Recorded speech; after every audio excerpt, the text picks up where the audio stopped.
Alice knew from childhood that she was a princess. That's what her father always called her. Her mother had passed away when she was 4, and she hardly remembered her.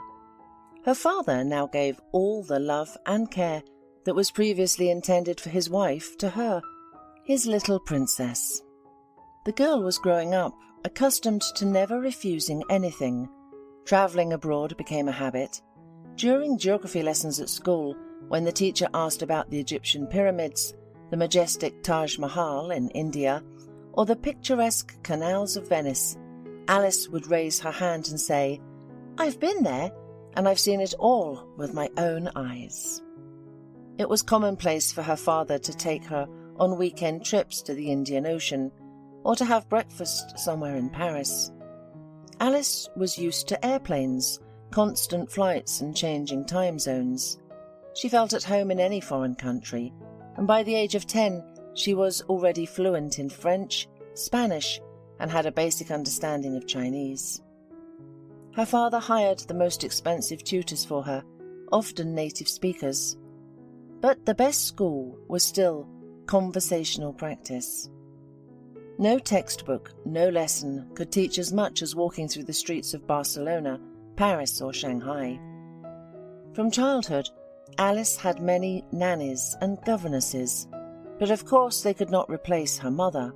Her father was tormented by guilt and constantly brought her expensive gifts. "You shall never marry and bring an evil stepmother into the house, will you?" Alice used to ask him with a sinking heart. And every time her father vowed to her that she had nothing to worry about and that he would not marry. However, he was unable to keep his promise. When Alice was 15 years old, her father met a woman. At first, they had pleasant non-committal meetings that began at a cafe or restaurant, continued at the theatre or cinema, and ended in a hotel. But gradually, he became more and more fond of his new girlfriend. He really liked Cassandra for her femininity, calmness, and self-sufficiency. She was not like all those hysterical women who pursued him, which he could not stand. Cassandra was a real woman, and she liked him, not his money. Mark did not notice how he fell in love like a boy. It seemed wonderful to him that they had so much in common. Cassandra had also lost her husband a few years ago and was raising a daughter alone. Besides, their daughters were the same age. Thinking about the prospect of marriage, Mark thought that Alice would be happy to have a sister who could become her close friend. However, the conversation with his daughter was not easy. First, Mark decided to introduce Alice to Cassandra. Then, he gradually prepared her for the idea that soon he would marry. But the girl took the appearance of a strange woman in the family as an offence. During the meal, she behaved terribly, as if she had forgotten all good manners. She was rude, boorish, and generally showed her most unpleasant side. In this atmosphere of unfriendliness and nervous tension in the air, Mark couldn't find a convenient moment to inform Alice about his marriage plans. To Cassandra's credit, she did not show that the behaviour of an ill-mannered girl hurt or offended her. But Mark was furious and could hardly restrain himself from scolding Alice right in front of his guest. When he escorted Cassandra home and returned, he went straight to his daughter's room. "Alice, what was that?" he said icily. "What kind of show did you put on today? I didn't recognize you. It's like I've had my daughter replaced by some ill-mannered boor. Can you imagine what our guest thought of you?"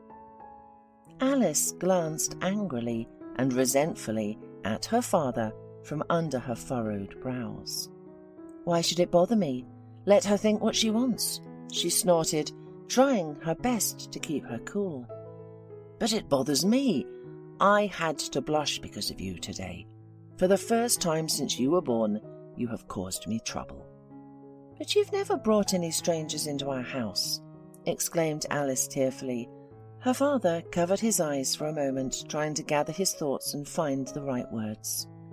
"Cassandra is not a stranger," he finally said, swallowing. "She has become a very close person to me. close and necessary. Alice's eyelashes and lips quivered. "Closer than Mum?" she asked. Her father took a deep breath. "Understand, Mum is long gone from us. Yes, she was wonderful, one of a kind. I loved her very much, but she's gone. But life goes on for you and me. We must be able to take all the gifts that fate gives us." "And is Cassandra a gift?" the daughter asked incredulously. Mark smiled conciliatingly and put his hand on his daughter's shoulder. "She is wonderful. I'm sure you'll find common ground with her once you get to know each other better." "Do we have to get to know each other better?"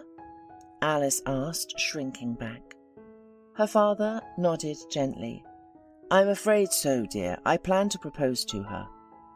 Alice gasped with resentment and indignation. "But you promised me you'd never." Her father sighed deeply and heavily. "You're an adult girl now. You must understand. It's hard for a man to be alone." "But you are not alone. You have me," Alice interrupted him fervently. Her father only shook his head, looking at Alice with a sad smile. "It's different, baby." Alice's eyes filled with tears. So, she was going to have a stepmother after all. She didn't want that. She was afraid. And then the father finally upset Alice. "By the way, Cassandra has a daughter. She's 15, like you. After the wedding, she'll live with us too. Of course." Alice clutched her eyes and rushed out of the room. This was too important and serious news to digest so quickly. Looking after his daughter as she ran away, her father sighed. Well, of course he did not imagine the conversation with Alice like that, but still the worst of it was over. The main thing, he told her. Now all she has to do is accept it. He tried hard to believe that Alice's heart would soften and that she would change from anger to mercy. He had hoped that there would always be peace and quiet in his family. How mistaken he was. After the wedding, Cassandra and her daughter Tracy moved in with Mark and Alice. And Alice did not like Tracy at first sight. She was too arrogant a girl who acted as if she were a queen and everyone around her were her slaves. The most disgusting thing was that her father, apparently trying to please Tracy, rushed to fulfill any whim or wish so that she didn't feel like a guest or stranger at his house. Alice, of course, did not like it all very much. She was jealous of her father's relationship with someone else's girl, jealous of his new wife, and, in general, often felt unnecessary in her own home. She understood that her father was between two fires, trying not to spoil the relationship with her while building a relationship with the new family members. She understood, but she didn't want to make it easy for him. If before she and her father rarely quarrelled, now conflicts broke out quite often, and sometimes completely out of nowhere. The father began to complain to his wife about his own daughter, and the woman, playing the understanding, delicate wife, only smiled wisely. "But what do you want? Honey, it's just the age of transition. Sooner or later it will pass." Alice knew that before marrying her father, Cassandra was not rich at all, and Tracy, before moving to the new house, studied at the most ordinary high school. She had no fancy expensive clothes or tricked-out gadgets, but now she began to act as if she were used to all this luxury. It annoyed Alice terribly. It was especially unbearable to watch her stepsister and her mother be cranky at breakfast. The mangoes brought to the table straight from Thailand were not juicy and sweet enough, and the Parmesan cheese brought from Italy did not have the delicate flavour it should have. Alice knew that Cassandra used to work as an office manager and often allowed herself to snack on fast food. Then where did these pretensions and royalty come from now? The father, completely happy in his new marriage, did not see all this falsehood and contrived taste. Alice addressed her stepmother by name, but the stepsister immediately began to call Alice's father Dad, and that was one more reason not to like that nasty girl. What kind of father is he to her, really? Meanwhile, Tracy harboured a dislike for Alice too and constantly did nasty things to her in secret. They were now studying together in a prestigious language gymnasium, where Alice had been going since the first grade. At school, Alice kept her distance, not publicising that Tracy was her half-sister. However, their classmates eventually found out. At school, Tracy made a sweetheart of herself, and soon many classmates were attracted to her. Even Alice's best friend Juliet, with whom they sat at the same desk, became friendly with Tracy. Alice caught the girls whispering about something secret and giggling more than once. It made her terribly angry. Why would Juliet whisper to her so-called sister? And more importantly, about whom? For some reason she felt like the girls were discussing her. Gradually, her relationship with her best friend began to change.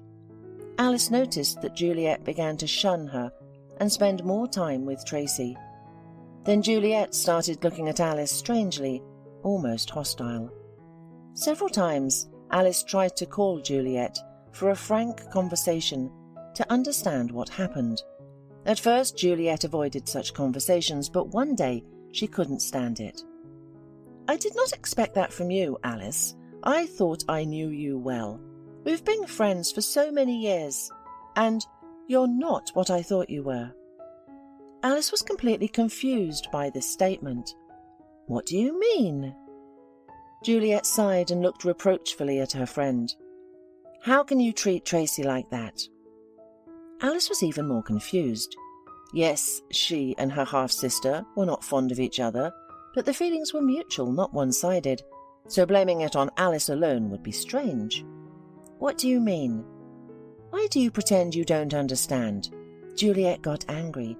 "Tracy told me everything, that you treat her like a servant, making her clean your house and room all the time, that you only leave her leftovers from dinner, that you don't let your father buy Tracy nice clothes, you give her your rags, that you constantly scold her and call her all kinds of names." Alice was shocked. She thought she had misheard, or that Juliet was delirious. "Where did you get that from? Why on earth would I behave like that? I'm not a monster." Juliet shook her head. "Because you're just jealous of your father. You're angry that he loves Tracy as his daughter. You're used to the whole world revolving around you," Juliet sternly noted. "Tracy told me all this under a terrible secret, but she did not complain. She just shared her suffering. Shame on you for hurting a poor girl like Tracy." Alice did not even have an immediate response. "It's all lies," she finally squeezed out. "Lies from beginning to end. I don't forbid my dad to buy clothes for her. He's completely renewed her closet. What kind of rags are we talking about? And we eat together at the table. What kind of leftovers does she get? It's nonsense. And it's nonsense that I make her do the cleaning. We have a housekeeper." Alice thought she had explained everything to Juliet clearly and understandably, but the girl only sighed sadly and shook her head. "That's what Tracy said. She knew you would deny it. So she asked me not to tell you that I know everything. But I just can't keep quiet because of such a terrible injustice. Alice, when did you manage to become so callous and cruel?" Alice was ready to cry. "Can't you hear me? I'm telling you it's all lies. Why do you believe? Me, with whom you've been friends for years? Or some liar you don't know, who is happy to try to blacken me in your eyes?" Juliet shrugged. "Why should she lie? She has no motive to make you look worse than you already are." "So, did you take her word for it so easily and feel for her pathetic fairy tales?" Alice said it bitterly. Juliet didn't answer anything. She just picked up her backpack and walked away without saying goodbye or turning around. The next day at school, Alice's former best friend Juliet moved to Tracy's desk with all her belongings, leaving Alice confused and hurt. It seemed that Juliet had easily discarded years of their strong friendship, opting instead for a lying and jealous girl. That was just the beginning. Gradually, all the ridiculous rumours that Tracy spread to Alice began to reach the other classmates. Soon everyone started treating Alice like a monster who hated Tracy and was trying to ruin her life in every possible way. Alice felt helpless as she realised that no one would believe her if she tried to explain herself. It was not easy, but Alice tried to keep her head high and not show how hard it was for her. She attempted to seem independent and calm, but inside she was raging like a real hurricane. She hated Tracy with all her heart. And then all these ridiculous rumours reached the teachers. Once Mrs. Cannon, the class teacher, detained Alice after class. She looked upset and awkward and did not know where to begin. "Alice, my girl," she finally said, "are you okay?" Alice was surprised by the question and did not understand its nature. She was still getting straight A's, and what was going on inside her did not show to anyone. Did Mrs. Cannon really see the sadness in her eyes? "Yes, I'm okay," she answered cautiously. "And why do you ask?" "I'm worried about your sister," said the teacher with a sigh. She didn't prepare her homework again today. Alice shrugged her shoulders, which was no surprise to her. Tracy was terribly lazy and could lie in bed all day long glued to her phone or computer and never do her homework. "I understand that it must be difficult for you to accept her into your home," Mrs. Cannon said it awkwardly, "but you should try to deal with your emotions and resentment." Alice slammed her eyes shut in bewilderment. "What do my emotions have to do with it?" The teacher again hesitated, having difficulty choosing words. "Understand, you should not interfere with Tracy's studies. The girl is reaching for knowledge, and you deliberately do not allow her to study normally." "Me? I don't let her, do I?" Alice repeated, stunned. "Why would you even think that?" Mrs. Cannon averted her gaze. "Tracy told me in confidence. Don't worry, I won't tell anyone, but I still have to talk to you.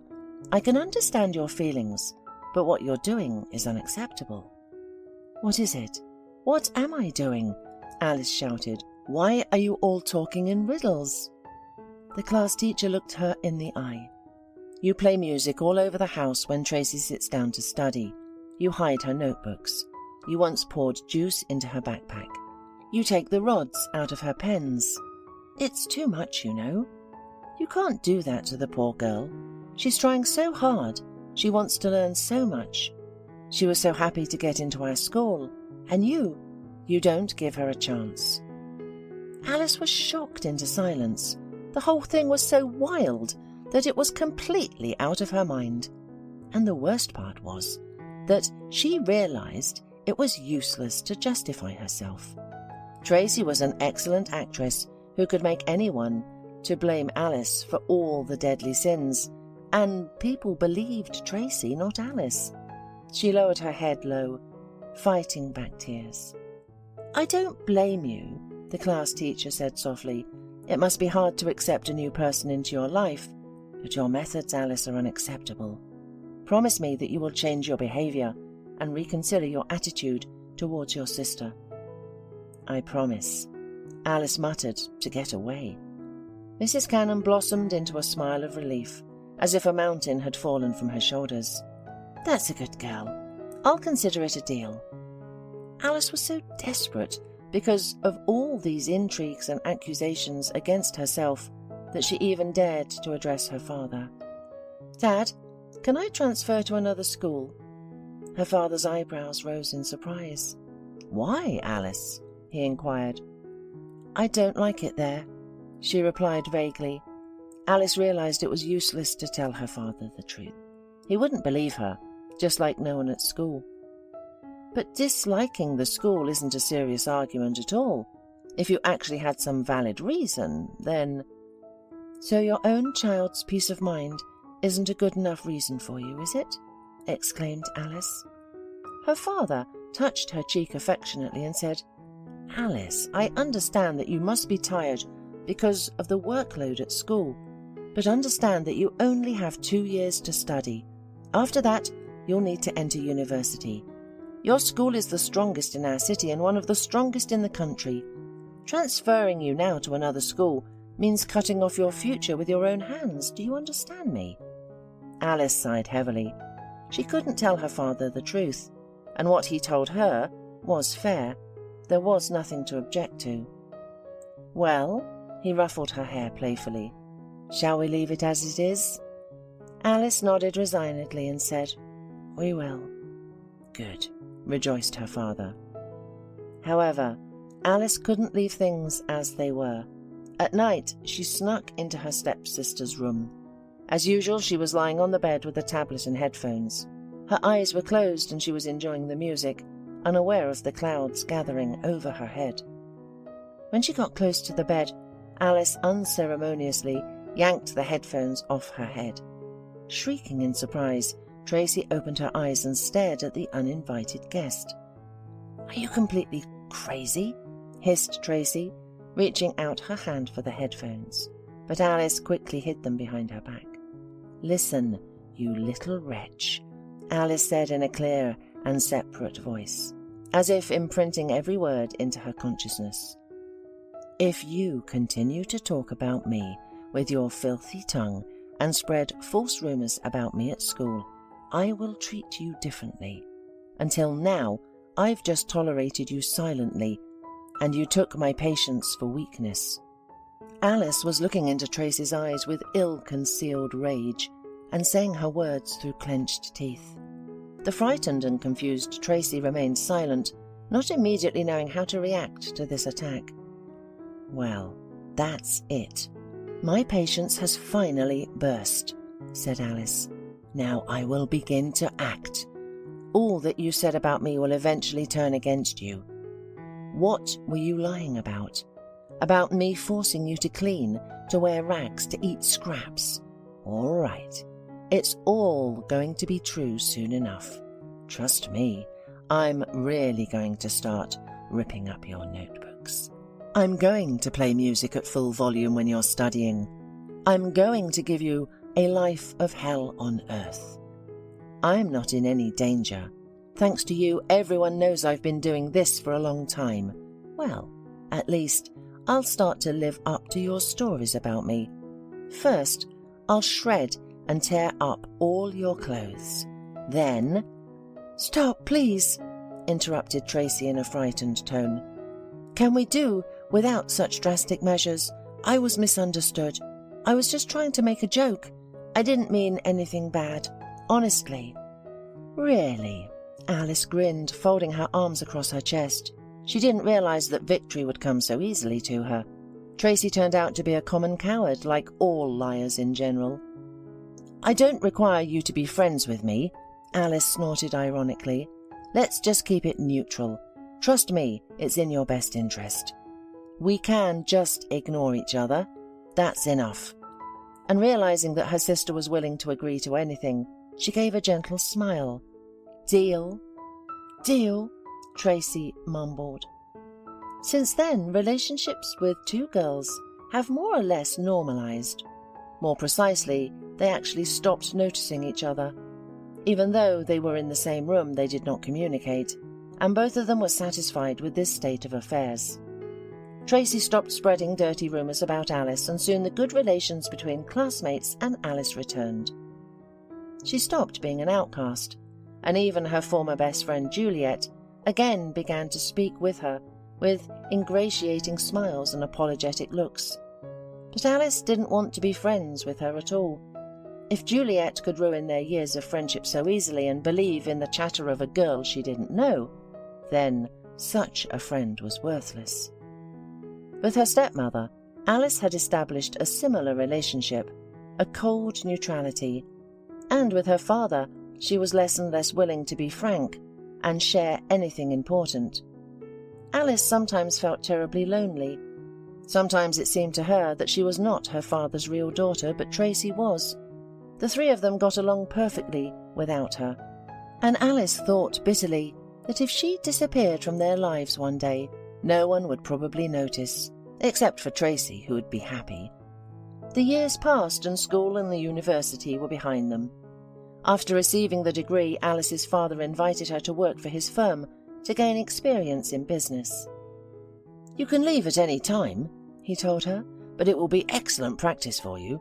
I think it's a good opportunity and a push for future development." After thinking it over, Alice agreed. Why not? "Just don't do me any favours?" she asked her father. "The fact that I am your daughter should not affect your assessment of my professional qualities and actions. Treat me as strictly as all other employees. Don't indulge me. Don't spoil me. Fine me if you have to. Withdraw my bonus. In general, I want to be an ordinary employee, not Daddy's daughter. And I also want to rent a small cosy apartment with my first salary and start living independently." "Agreed." Her father nodded with a smile and couldn't resist adding, "How grown up you are. I'm so proud of you." Alice was embarrassed and hurried to end this awkward conversation. She had not had a heart-to-heart talk with her father for a long time. Fortunately, she didn't have to deal with Tracy in her father's office, since her profession wasn't related to business. Tracy believed her element was art. At first she wanted to go to the acting class, but failed. She had to go to the choreography department. She danced quite well, without any outstanding talents, but still quite tolerably well. However, finding employment became an acute question for Tracy. Finally, Tracy got a job as the head of a dance class for kids. When Alice heard this news, she only skeptically grinned. It was very difficult to imagine Tracy as a teacher, especially since she hated children. Meanwhile, working at her father's company was a bit difficult for Alice at first. The young woman set a very high bar for herself, and in the first few weeks she was so exhausted after work that she literally fell asleep as soon as she got home. She had no energy left to undress, shower, or eat. She was ashamed to admit to her father that she was struggling to keep up. So she gritted her teeth and persevered day after day to learn all the ins and outs of working in her father's company. If she had to, she'd stay up late until there was no one left in the building but her and the guard. Her father, of course, couldn't help but notice Alice's enthusiasm, but he didn't interfere, rightly believing that if she couldn't handle it, she would say so herself. He honoured the terms of their verbal agreement not to do her any favours. Gradually, Alice got used to it and got into the working rhythm, and her duties became much more manageable. Now she had time to finish things by the end of the day and no longer stayed late in the office. She had spare time on the weekends, and she finally had her own money, honestly earned through her own labour. Alice could hardly believe her independence. After receiving her salary, she managed to rent a separate place for herself, a small but cosy studio apartment in a new building. In the first days after work, she didn't even believe that she was really living alone as an adult. For a long time, it seemed to Alice that it was just some kind of game, and that soon she would have to return to her father's house. Once she got used to the idea, she began to furnish the still half-empty apartment. Alice bought plates, teapots, lamps, new bedspreads, bed linen sets, curtains and tablecloths, and soon her home was unrecognizable. It was a pity that the rental rules prohibited pets in the apartment. How nice it would be to have a puppy or kitten waiting for her. But she had to postpone her dream of having a pet until she bought her own apartment. Her father, by the way, immediately offered to give her money for her own place, but Alice refused. She wanted to earn her own money without her father's help. As for Tracy, she used her foster father's connections and finances shamelessly, begging him for money for everything: an apartment, a car, and clothes. The salary from her job as the head of the dance class was not enough for her to live on, as Tracy was used to. She wanted to live the same way, so she turned to Mark at every opportunity, and he, thanks to his wife of course, obediently fulfilled her every desire. Alice knew about it, of course, but she didn't feel envy or jealousy. She didn't want to live like Tracy, dependent on someone else all the time. It was better to achieve things on her own. Although many people thought that Alice was still being helped by her father, she didn't care about other people's opinions. The main thing was that she was independent and proud of it. For her first vacation, Alice decided to go to the seaside. It was the first trip in her life that she had earned herself. Even if it was not the Maldives or Spain, she was delighted. On the airplane, she sat next to a young, handsome man who looked no more than 30 years old. At first, Alice was embarrassed by such a neighbourhood, but the guy turned out to be nice and polite. When she appeared in the aisle with her backpack, he kindly offered to change seats so that she could sit near the porthole. But Alice shyly refused, suddenly thinking that if she wanted to go to the toilet during the flight, she would have to bother her neighbour, which would be embarrassing. The neighbour introduced himself as Paul and smiled widely. Alice had to say her name. "Nice to meet you," answered the man with such a sincere, kind smile, as if he had dreamed of this acquaintance all his life, which made the girl blush. Alice had almost no experience with men at all. She had been able to communicate with guys at university or work, but it was strictly business. Sometimes one of them tried to ask her out on a date, but Alice always refused under some plausible pretext. She was bored. It seemed much more interesting to spend the evening at home with an interesting book, or watching a new episode of her favourite TV series. Or maybe it was the men who did not make her heart flutter. However, looking at her new acquaintance, Alice realised that something strange was going on with her. Paul was undoubtedly a very attractive young man, tall, well-built, broad-shouldered, with beautiful muscular arms that peeked out from under the rolled-up sleeves of his shirt. He was also very good-looking, with dark, wavy hair, grey eyes with long, thick lashes, a straight nose and a beautiful mouth. Alice stared at him so much that she did not even realise that Paul was looking at her, and she blushed with embarrassment and awkwardness. However, Paul did not give away his reaction. He continued chatting with the girl as if nothing had happened, and soon she forgot her embarrassment. "Are you going on vacation?" he asked. "Is this your first time in Turkey?" "Not the first," Alice said, shaking her head, "but I haven't been there in a long time. When I was a little girl, I travelled with my father, but I don't remember anything." "If you like, I'll be your personal guide to Istanbul," he offered with a sly smile, and Alice, with surprise and joy, realised that he was flirting with her. It was unusual and very exciting flutter. "I'm just in love with this city, and I've been there 1,000 times," Paul continued. "I'll show you all its most interesting corners. I'll take you to the best cafes and restaurants.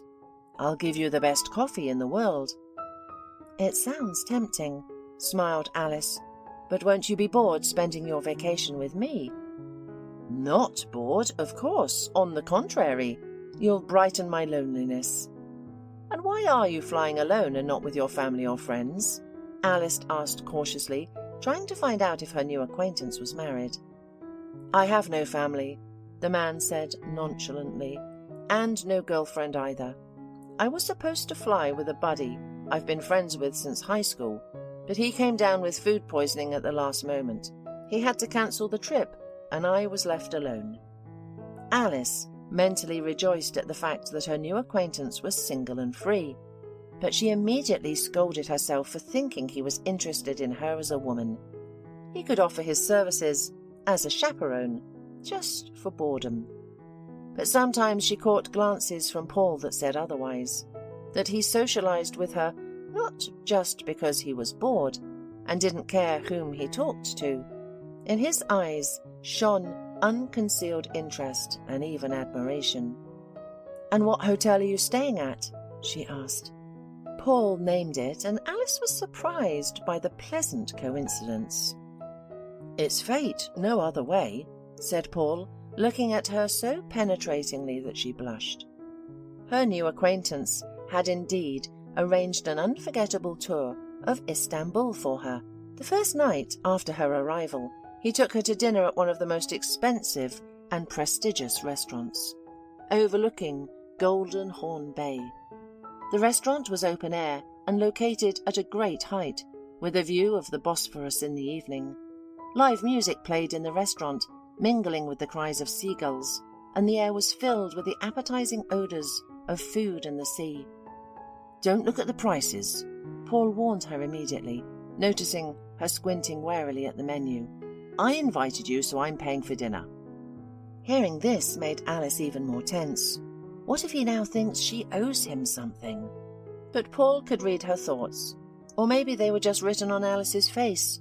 Noticing her confusion, he smiled affectionately and easily covered Alice's palm with his. "Don't worry," he said softly. "It's just dinner. You won't owe me anything." Alice finally relaxed, trusting him completely. He courted Alice touchingly, and he didn't make any attempt to hug or kiss her or say any greasy compliments.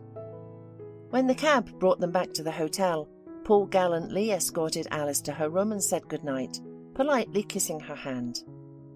"Tomorrow morning, I'll invite you to a real Turkish breakfast," he said with a smile. Alice involuntarily smiled back at him. "Are Turkish breakfasts special?" she asked. He winked slyly. "You'll find out." The next morning, he took her to one of the old neighbourhoods of Istanbul, where everything seemed to breathe history. Alice was surprised when Paul took her to a small, completely unpretentious-looking cafe. The table they sat down at was covered with oilcloth. "I understand your surprise," Paul grinned, "but don't jump to conclusions. Try it first." And then the waiter began to bring dishes one by one to their table. Alice only had time to blink in shock. First, a copper skillet with glazed scrambled eggs appeared on the table. Then, sliced fresh cucumbers and tomatoes. Another skillet with fried, flavorful sausage. Braised vegetables, black, green and pink stuffed olives, glossy with oil. Several types of cheese. Different varieties of jams including fig and quince. And honey. Butter. A wicker basket with hot bread, or rather, bagels, thickly studded with sesame seeds. And, to finish it off, Turkish tea. Alice's eyebrows rose higher and higher in surprise at the appearance of each new dish. Noticing her reaction, Paul laughed. Yes, one Turkish breakfast can feed a whole elephant. Frankly speaking, Alice had an appetite while looking at all these viands, so she pounced on the food with gusto. "It was divine," she said at last, leaning back in her chair. "But it seems I won't be able to swallow a single bite for 10 years. Appreciating her joke, Paul smiled contentedly. "Don't worry. Now we'll go for a walk. Everything will be fine with you." The young man turned out to be an excellent tour guide. He showed her almost all the historical monuments of Istanbul.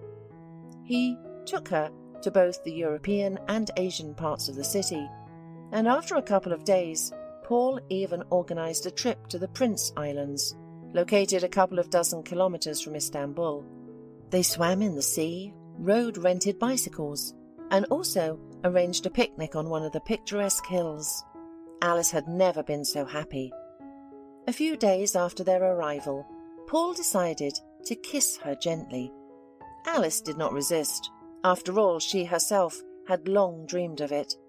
And from that day on, their relationship moved to a new level. It became a relationship not just buddies having fun together, but the relationship of a couple in love. Alice was literally overwhelmed by hurricanes of feelings and emotions she had never known.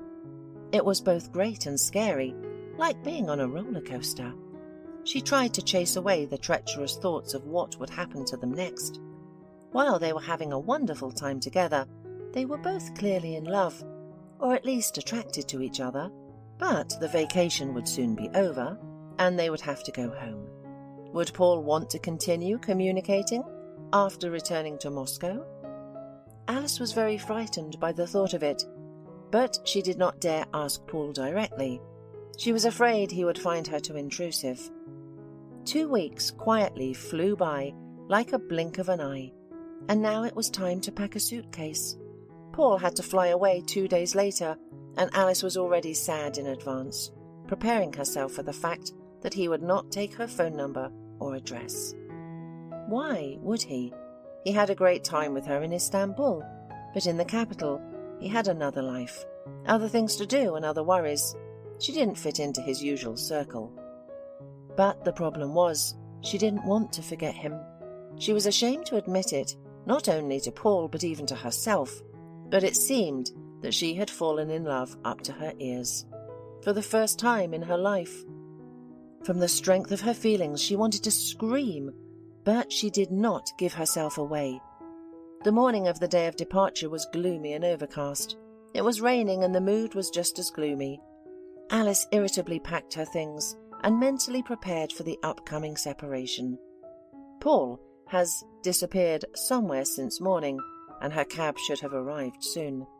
Was he avoiding her deliberately? Was he afraid that she would start sobbing, confessing her love to him and begging for a new meeting in the city? Alice sniffed her nose selfishly. Well, if he is really hiding, then she will not look for him. When she had stowed all her things in her suitcase, with difficulty zipping it up, Paul burst into the room. "I've changed my ticket," he announced gleefully, "so we'll fly together." Alice stared at him incomprehensibly. "What do you mean you've changed it? You still have 2 whole days of vacation. You're supposed to leave the day after tomorrow, right?" "I was supposed to, but I don't want to." Paul shrugged his shoulders. "What am I going to do here without you? Everything will be empty and boring. I don't want to be here a day without you." Realizing that he was not joking, Alice felt her lips stretch into a happy smile against her will. "So, really, because of me?" Paul shook his head as if surprised by her naivety. "Because of who else, Alice? I'm crazy about you, from the very first look, as soon as I saw you. And will we—" She swallowed the lump in her throat because the words were difficult. "And will we continue to communicate at home?" He widened his eyes in feigned surprise. "Of course we'll continue. How could we not?" His face became suddenly preoccupied. "If that's what you want, of course," he added cautiously. Alice nodded. "I really, really want to." "Well, that's great." Paul hugged her and pressed her tightly against him. "I don't want to let you go anywhere away from me. I'll never let you go." That's how their romance started. Paul gave Alice flowers, gifts, invited her to theatres and movies, and took her to restaurants. A week later, Alice moved from her rented apartment to live with him, and one day she embarrassingly reported that her father very much wanted to meet him. "Dad invited you and me to dinner on Saturday. He can't wait to see you," she said.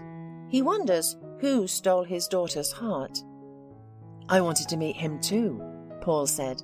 "After all, a man should ask a girl's hand from her father, as it should be according to the old custom." Alice was speechless. "A girl's hand? Do you mean my hand? Paul, are you kidding?" He shook his head. "Not at all. Wouldn't you like to be my wife?" She bit her lower lip. "It's too sudden. I have to think about it." Paul made a fierce face and growled deliberately, menacingly. "What is there to think about? We're already living together as husband and wife. You love me, don't you?" "I do, but—" "No, but we love each other. We can't live without each other. So we should legalize our relationship, live happily ever after in love and harmony, and have tons of kids." Alice gasped and laughed. "Tons of kids?" 4 or 3. I don't agree to less." Paul said it seriously. "I've always dreamed of a big, friendly family. But, so, you'll marry me? Stubborn?" Alice nodded cheerfully. "Yes, yes, and yes again." When they arrived at Alice's father's house and got out of the car, the road was suddenly blocked by a gypsy woman.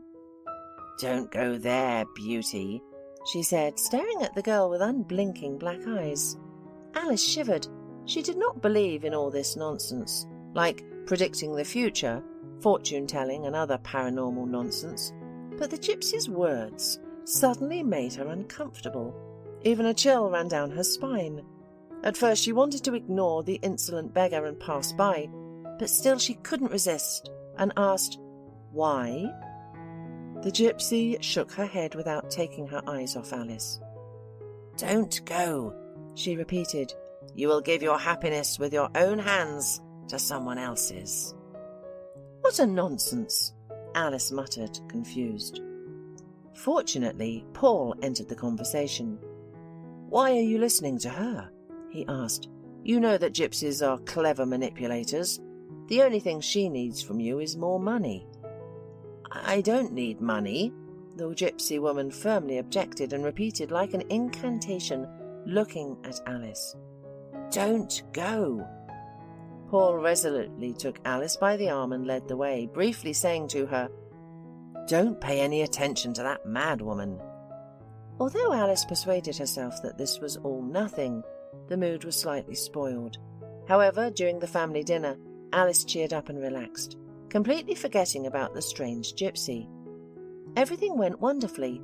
Her chosen one really liked not only her father, but even her stepmother and stepsister. Paul solemnly and officially asked Alice's father for her hand, and the father even shed a tear, giving his consent and blessing. Tracy was drenched with jokes and witticisms. Alice did not recognize her. "You have a very nice sister," Paul whispered in the bride's ear. "You told me that your relationship is not good. I had such a monster in my imagination, but she's not bad at all." Alice did not dissuade him, although she was surprised to see such a change in Tracy. When it was time to say goodbye, Alice and Paul were about to leave, and Tracy also jumped up from the table. "I'd better go too," she said. "Will you guys give me a ride home? I don't have a car today." "Yes, of course, with pleasure," nodded Paul, and Alice only shrugged her shoulders confusedly.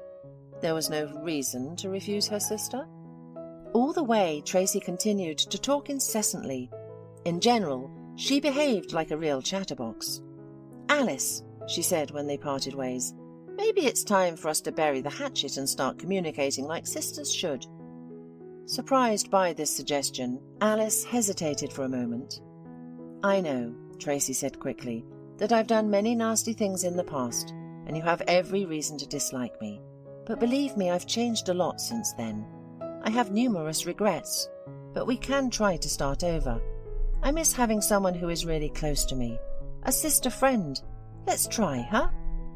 Alice felt strange, but Tracy's words sounded sincere, from the heart. "All right," she nodded at last. "Let's give it a try." "Great." Tracy clapped her hands with joy like a child. "To strengthen our friendship, I invite you and Paul to my birthday party next week. Will you come?" "Thank you for the invitation." Alice nodded politely. "We'll try." However, the next week, Alice found out that she had been sent on a 2-day business trip to another city and would not be able to attend her sister's birthday party. "It's embarrassing," Alice complained to Paul. "She invited us with such sincerity, and I already bought her favorite perfume as a gift, and now she'll think that I made up this business trip on purpose. She'll be offended." "Come on, if you explain everything to her, she'll understand," consoled Paul. "You really did not know that everything would turn out like this." Suddenly Alice had an idea. "What if you go to her birthday party without me?" "Why would I do that?" Paul was surprised. "Your sister and I barely know each other. Why would I suddenly go to her birthday party?" "Believe me, we hardly know each other," objected Alice. "After all, she invited both of us, and you don't have to stay there long.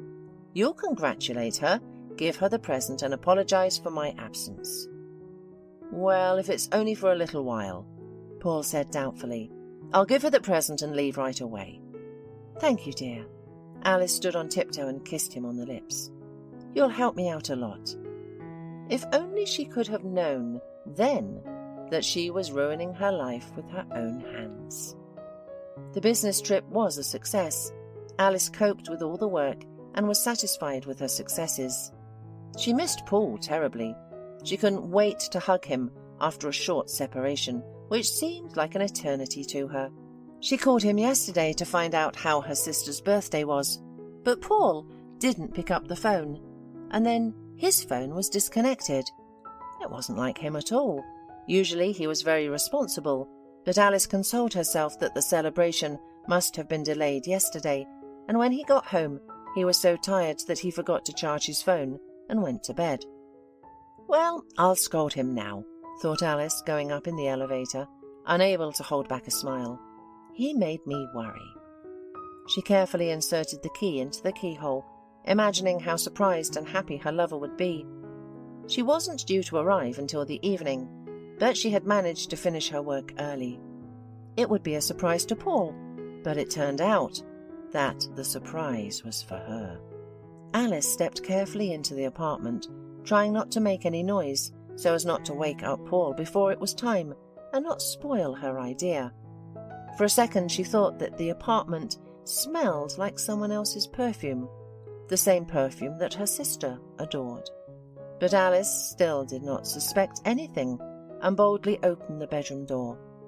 When she did, she staggered back as if she had been slapped. Paul and Tracy immediately caught her eye as she entered the room. Both were completely naked, and Tracy's head was nestled on Paul's chest. Alice couldn't remember how she left the apartment, how she rode the elevator, and how she ended up on the street. She just rushed forward, not caring about the road. The terrible image of Paul and Tracy, with Tracy's hair strewn across his chest, still stood in front of her eyes. The question, how could he, kept knocking at her temples. She didn't even consider the idea of Tracy's betrayal, as if she subconsciously expected such meanness and nastiness from her. But Paul, had he fallen for all of Tracy's cheap tricks? Was he so primitive that it was so easy for him to get into bed with Tracy during Alice's absence? But then their relationship was worthless. Alice convinced herself that it was for the best that she found out about Paul's infidelity now, before the wedding. It would have been much worse if it had happened after they got married and had children. But when she remembered how she and Paul had dreamed of a big family, she couldn't stand it and burst into tears. Why did he do that to her? Why? It was a stroke of luck that Alice had not yet vacated her rented apartment. She had paid for it 6 months in advance. At least now she had a place to live. Of course, she didn't even consider the idea of going home to her father.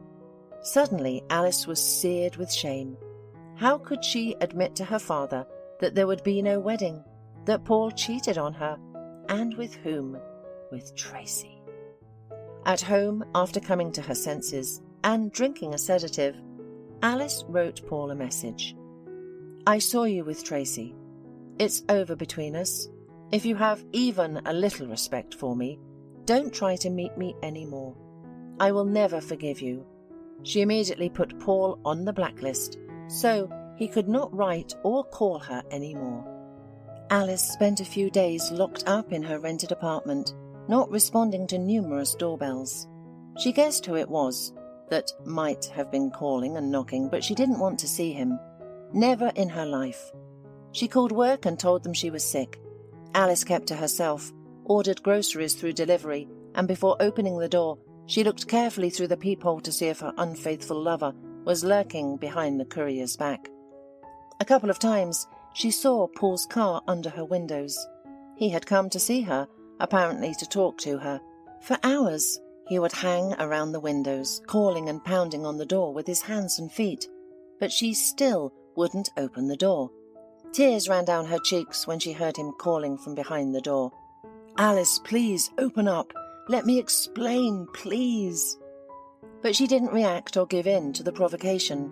Eventually, one day, when Paul was banging on the door, a neighbour came out on the landing and threatened that if he didn't stop, she'd call the police. One day, Alice's father came to visit. Daughter, open up, it's me. He wrote her a message. She opened the door incredulously, checking to see if he was tailed. I'm alone, her father said, raising his hands. Alice stepped aside, allowing him to enter.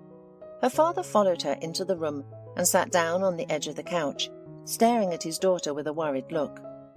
"Are you eating anything?" he asked, concerned at the sight of her gaunt face with black circles under her eyes. Alice shrugged indifferently. "I'm eating something, I think." She didn't really remember. Her father shook his head, looking at her with sincere compassion. "You can't do that, Alice. You'll endanger yourself." Alice took a deep breath. "You already know?" she cautiously asked her father. He looked away. "Yes, I know, and I have something else to tell you. Tracy is pregnant. She's going to marry Paul soon. I'm sorry, but there's nothing I can do about it." The wedding day came. Alice wasn't invited, but she knew the date. It was the day when all her dreams, hopes, and faith in people finally died. Alice couldn't help replaying an imaginary wedding ceremony in her head over and over again. Each time it got worse and worse. But if only she knew what had happened at the wedding. When the wedding procession arrived at the registry office, a gypsy woman suddenly appeared and blocked the bride and groom. She stood in front of them and raised her hand, as if ordering them to stop. Everyone froze, unsure how to react. "Honey, let's go," mumbled Tracy, clinging to her fiancé's elbow. Paul, however, stood silent and looked at the gypsy woman with a strange expression, as if he were trying to remember something but couldn't. The gypsy woman took another step forward and approached the bride. She tried to recoil, but the gypsy suddenly pulled off Tracy's veil. The bride shrieked in fright, and the guests were left dumbfounded. Staring intently into the bride's face with her black eyes, the gypsy laughed ominously and said, "The real bride is different." "What are you talking about?" asked Tracy, but the gypsy grinned and lowered her gaze to Tracy's belly. "And you're not pregnant, it's all a hoax." Tracy got nervous and asked for the crazy woman to be taken away, but no one moved. It was as if the gypsy had hypnotized them. Suddenly, the gypsy turned to the crowd of guests and announced, "There will be no baby. She tricked her sister's fiancé into bed. She slipped sleeping pills into his drink and then called a cab to his house." Everyone was shocked into silence, with only the bride shrieking, "What are you talking about? Where did you get that from?" Paul suddenly seemed to wake up from his forgetfulness and stared greedily at the gypsy. "What did you say?" he asked quickly.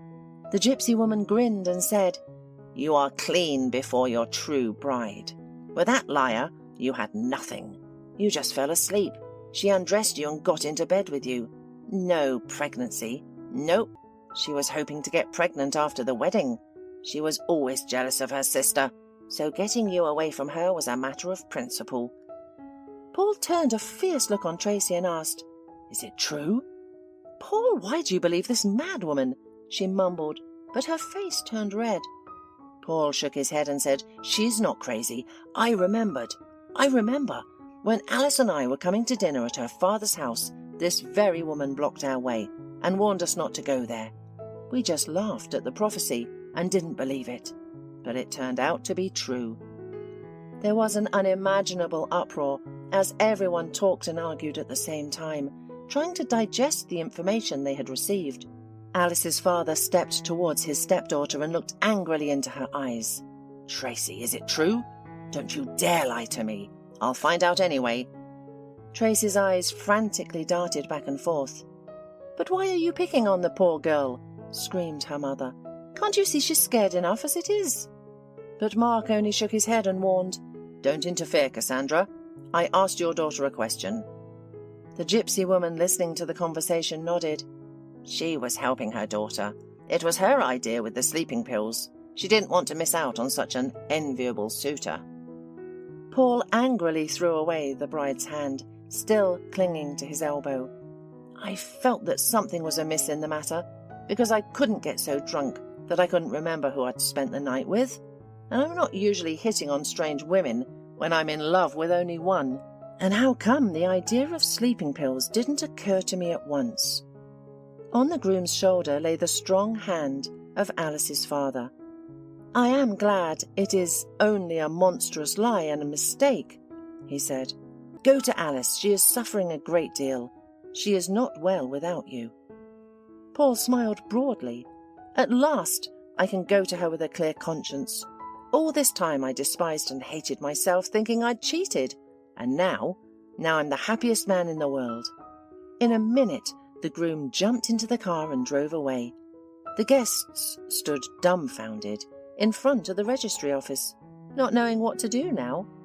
Tracy sobbed in humiliation, and her mother tried to comfort her. Alice's father looked for the gypsy woman to thank her. However, there was no sign of the mysterious woman. It was as if she was just a vision. Soon after the incident, Alice's father divorced Tracy's mother. He couldn't forgive her complicity in what had happened, nor his daughter's tears and suffering. As for Alice and Paul, they were pleased together and got married as soon as possible. A year later, they gave a dazed with joy grandfather his first grandchild. Now, when they met gypsies on the streets, they no longer shunned or avoided them. On the contrary, they gave generously, as if in gratitude to the woman who had once saved their love.